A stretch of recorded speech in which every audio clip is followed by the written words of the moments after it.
అన్యాయం ముఖ్యమంత్రి గారి స్థాయిలో ఎట్లా భరిస్తున్నారో నాకు తెలియదు. మా మీద చిన్న విమర్శ పెడితే తట్టుకోలేకపోతున్నాం. అంటే రాజకీయ నాయకులు అంటే వీళ్ళు ఎన్నన్నా పడతారని ఒక ఆలోచన కొంతమందికి ఉంది. వాళ్ళు కూడా ఒకటి గమనంలో తీసుకోవాలి. ఈ స్థాయికి ఒక ఎమ్మెల్యే వచ్చాడంటే వాడికి కూడా అభిమానులు కొన్ని వేల మంది ఉంటారు. ముఖ్యమంత్రి స్థాయికి వచ్చారంటే కొన్ని లక్షల మంది అభిమానులు ఉంటారు. అంటే మీరు నలుగురో ఇద్దరో ముగ్గురో అయిపోయి మీ నోటికి వచ్చినట్లుగా మీ చేతకు వచ్చినట్టుగా మీ పెన్ను ఎట్లా పడితే అట్లా ఉన్నట్లుగా మాట్లాడుతూ ఉంటే అది మిమ్మల్ని ఎవరు ఏం చేయలేరని భయమా? నాకు అర్థం కావట్లేదు. తప్పులు చేస్తే దాని సరైన పద్ధతుల్లో విమర్శ పెట్టండి. ఏది పడితే అది అక్కడ ఎంత కుంభకోణం జరిగిందో తెలియదు. కోట్ల రూపాయలు లక్షల కోట్లు తింటున్నారు అంటారు ఒకళ్ళు, లేకపోతే ఇంకోళ్ళు బూతులే తిడతారు, లేకపోతే అసలు నిజంగా ఈ సంస్కృతి మార్చాలి. ఏం చేస్తారో ఎలా మార్చాలో అన్ని చట్టాల ప్రకారం మారకపోవచ్చు. నిన్న చిన్న ఇన్సిడెంట్ కావచ్చు. ఇక నుంచి నాకు తెలిసి శాసనసభ్యులు ఎవరు కూడా జాగ్రత్తగా ఉంటారని నేను అనుకుంటున్నాను. అదే పద్ధతిలో సోషల్ మీడియాకి సంబంధించి మీరు జర్నలిస్టు, నేను కూడా basically I was a journalist. I started my career as journalist only. ఈ డజంట్ మీన్ మేము ఎప్పుడు మా గురువు గారు రాఘవాచార్య గారు మేము చాలా నేర్చుకున్నాం. జర్నలిజం అంటే ఎట్లా, జర్నలిజం అంటే సమాజానికి ఇది ఒక దిక్సూసిలాగా ఉండాలి. కానీ అలా జరగట్లేదు. జర్నలిస్టులు ఉండాలి, రాజకీయ నాయకులు ఉండాలి, అందరూ ఉండాల్సిందే, సమాజం అంతా ఉండాలి. దయచేసి through you sir I request our honourable chief minister గారు and other his ministry colleagues and government to take a firm action. As I said yesterday, in your absence I said the same, sir, Mukhyamantri garu. So మీరు ఏదో ఒకటి ఆలోచించి by calling a special session, one day totally one day must be allotted for the taking of this discussion, sir. రెండోది, మీరు రైతాంగం మీద ఎక్కువ focus పెడుతున్నారు, సంతోషమే. నేను మా భట్టి గారితో కూడా విడిగా చెప్పాను. నేను రైతాంగం అప్పుడు ఏంటంటే ఆ రోజుల్లో ఏదో రాజశేఖర రెడ్డి గారు ఉన్నప్పుడు, చంద్రబాబు గారు ఉన్నప్పుడు there was a just conversation and controversy with regard farming community. రైతులను నిర్లక్ష్యం చేశారు. రైతులను తీసుకోండి, కానీ ఈ రాష్ట్రంలో రైతాంగంతో పాటు ఒక 2 కోట్ల మంది దాదాపు అసంఘటిత రంగంలో ఉన్నారు.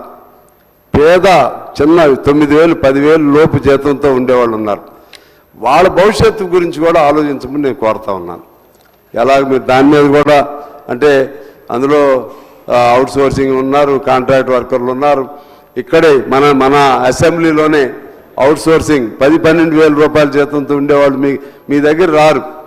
నేను ఫ్రీగా ఉంటాను కాబట్టి నాతో వచ్చేటప్పుడల్లా ఇక్కడ ఉంటారు, అక్కడ మా ఎమ్మెల్యే క్వార్టర్స్లో ఉంటారు. అందరూ నాకు చెప్తా ఉంటారు, మీరు కమ్యూనిస్ట్ కదా మాట్లాడండి సార్ అని. అంటే ఇక్కడ కూడా ఉన్నారు. మన చట్టసభల్లో ఎక్కడైతే చట్టాలు చేస్తున్నామో ఏడు కూడా చట్టాలకు భిన్నమైన పద్ధతుల్లో ఉంటున్నారు. మీరు దాన్ని ఎలా సాల్వ్ చేస్తారు? మీ బాధ కూడా నాకు తెలుసు. ఎందుకంటే ఇప్పుడు మీరు బయటపడలేనంత ఊబిలో ఉన్నారు. మీరు బయటపడాలని నేను కోరుకుంటున్నా. బయటపడుతూ క్రమేపీ వీళ్ళ సమస్యలను కూడా పరిష్కారం చేయడానికి ప్రయత్నం చేయమని కోరుతున్నాను. ముఖ్యంగా నెల జీతాలు ఇస్తామంటున్నారు, కానీ చిన్న ఉద్యోగాలకు అందట్లేదు సార్, పెద్దలకు అందుతున్నాయి. దానికి ఎలా చేయాలి, ఎట్లా దానికి పరిష్కారం చేయాలి కూడా మీరు ఆలోచన చేయమని చెప్పి నేను కోరుతా ఉన్నాను. ఎందువల్లంటే ఇవాళ వాళ్ళందరి అభిమానం మీరు పొందగలిగితే, అందరంటే రైతాంగం అభిమానం వేరు. మీరు వాస్తవంగా 80% చేశారు. ఇంకా టెక్నికల్ రీజన్స్తోనో ఇంకోటో కాకపోతే 2 lakhs అనేది ఒక మిస్కాన్సెప్ట్ ముందు ప్రివైల్ అయింది. అది 2 lakhs అంటే పై కడితే సరిపోతుందా లేదనేది. So you have given a clarity. ఇక మీరు అంతకు మించి నేను కూడా I don't want to force you or I don't want to suggest more and more with regard the ceiling of the 2 lakhs. కానీ మిగిలిన అంశాలను ఇంకా టెక్నికాలిటీస్ ఉంటే అవి చేయండి సార్. దాంతోపాటు ప్రధానంగా ఇక్కడ ఈ వేళకు సంబంధించి పేద వర్గాలు చేయండి. With minimum cost you can serve more with minimum cost. ఎట్లా చేయాలో మీరు చేయండి సార్. ఇక ఆఖరిగా ఒక పాయింట్ చెప్పి, నో ఇప్పుడు అన్నీ చెప్పట్లేదు, నేను నిన్న చెప్పాను కాబట్టి అడ్రస్ మీదే నిన్న చెప్పాను సార్. ప్రభాకర్ గారు, ప్రెసిడెంట్ అడ్రస్, మన గవర్నర్ అడ్రస్ అంటే ఇట్ ఈజ్ ఇన్క్లూడెడ్ ఎవ్రీథింగ్, అది దాని గురించే చెప్తున్నాను. ఇక లాస్ట్లీ ఒక్క మాట చెప్పిన సెలవు తీసుకుంటాను సార్. మా రేవంత్ రెడ్డి గారు నాకు మొదటి నుంచి పరిచయమే. చాలా ఆయన ఎంత అగ్రెసివో అంత పాజిటివ్గా అప్రోచబుల్గా ఉంటారు. కానీ ఒక కమ్యూనికేషన్ గ్యాప్ అయితే జరుగుతుంది. దయచేసి దాన్ని మొన్న గుమ్మడి నర్సయ్య గారు వారికి చెప్పాను నేను, ఆయన అబ్జర్వ్ చేసి ఉంటారు, వారికి కూడా నేను చెప్పాను.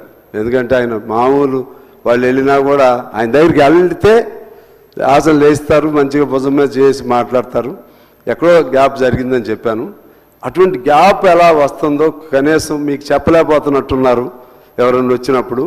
దాన్ని ఎట్లా కూడా దానికి కూడా కొంచెం మీరు కూర్చొని ఇంత కష్టపడుతున్నారు. నేను ఎప్పుడు చూస్తున్నా, ఉదయం లేచిన కాడి నుంచి ఏదో ఆ మీటింగు ఈ మీటింగు, మీరు అందరూ కష్టపడుతున్నారు. మిమ్మల్ని కలవటం మాకు కూడా ఇబ్బందే, కానీ మేము వస్తే కలవనిస్తారు. కానీ అది చూసి మాకే ఇబ్బంది అనిపిస్తుంది. దానికి ఎక్కడో వే అవుట్ కొద్దిగా పెట్టుకుంటే బాగుంటుంది.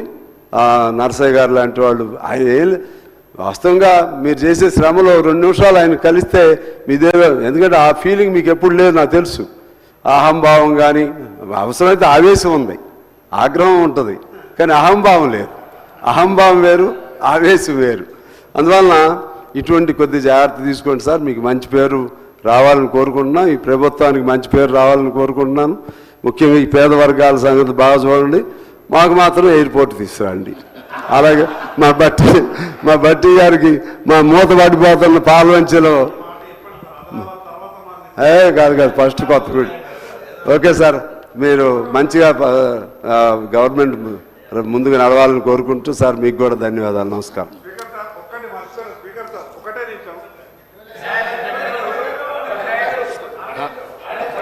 మళ్ళా కలుస్తూనే ఉంటాం కదా, మాట్లాడుతున్నాం. గౌరవ ముఖ్యమంత్రి గారు.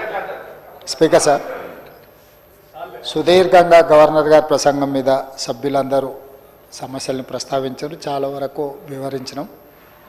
చాలా విషయాలు మళ్ళీ బడ్జెట్లో కూడా మనం మాట్లాడుకోవచ్చు. ఉప ముఖ్యమంత్రి గారు చెప్తారు, మేమున్నాం, మంత్రులు కూడా ఉన్నారు. పద్దుల మీద కూడా చర్చ జరిగేటప్పుడు నిధులు కేటాయింపులు విషయాలన్నిటి మీద కూడా ఇచ్చేద్దాం. సాంబశివరావు గారు అడిగినట్టు కొత్తగూడెం ఎయిర్పోర్ట్ గురించి ఆల్రెడీ చర్చ జరిగింది. విజిట్ చేయడానికి, టెక్నికల్ రిపోర్ట్ ఎవాల్యుయేట్ చేయడానికి కూడా కేంద్ర ప్రభుత్వం మీరు డబ్బులు ఇస్తేనే వస్తామంటే రాష్ట్ర ప్రభుత్వం ఆల్రెడీ డబ్బులు కట్టి వాళ్ళు ఎవాల్యుయేట్ చేశారు. ఫీజిబిలిటీ రిపోర్ట్ మీద ఇప్పుడు నివేదిక అడిగారు. ఫీజిబిలిటీ రిపోర్ట్ రాగానే ఏమాత్రం అవకాశం ఉన్నా వదిలేదలుచుకోలేదు. మనం 4-5 ఎయిర్పోర్టులు అడిగినాం. 1 వరంగల్, 2 కొత్తగూడెం, 3 జక్రాన్పల్లి నిజామాబాద్, 4 రామగుండం, 5 ఆదిలాబాద్. సో ఫస్ట్ ఫేజ్లో మనకి ఇది ఇచ్చింది. 5 కేంద్ర ప్రభుత్వ పరిశీలనలో ఉన్నాయి. ఒక్కొక్కటి వాళ్ళు step by step feasibility report, అదేవిధంగా ఇతర సాంకేతిక పరమైన